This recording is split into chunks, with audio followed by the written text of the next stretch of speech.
চাণক্য শ্লোক।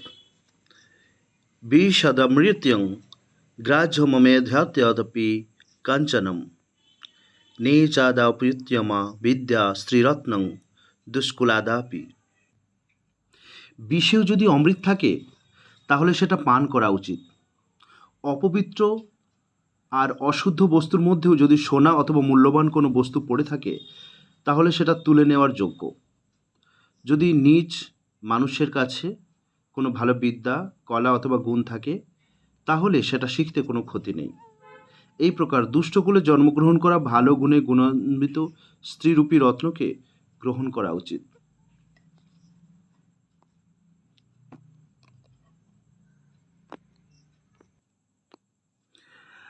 চাণক্য যে দোষগুলো থেকে আমাদের দূরে থাকতে বলেছেন: মিথ্যা বলা, না ভেবেচিন্তে কোনো কাজ শুরু করে দেওয়া, দুঃসাহস দেখানো, অতিরিক্ত ছল কপট করা, মূর্খতাপূর্ণ কার্য করা, লোভ করা, অপবিত্র থাকা এবং নির্দয়তা, এগুলো যার মধ্যে আছে তাদের থেকে আমাদের দূরে থাকতে হবে।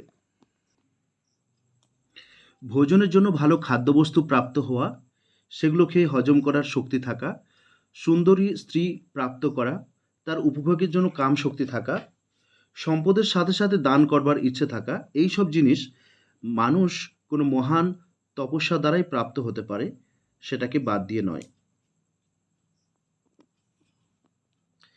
যে ব্যক্তি পুত্র তার বশে থাকে, পত্নী পতির ইচ্ছায় অনুরূপ কার্য করে, আর যে ব্যক্তি সম্পদের কারণে পূর্ণরূপে সন্তুষ্ট থাকে তার কাছে এই পৃথিবী স্বর্গের সমান হয়।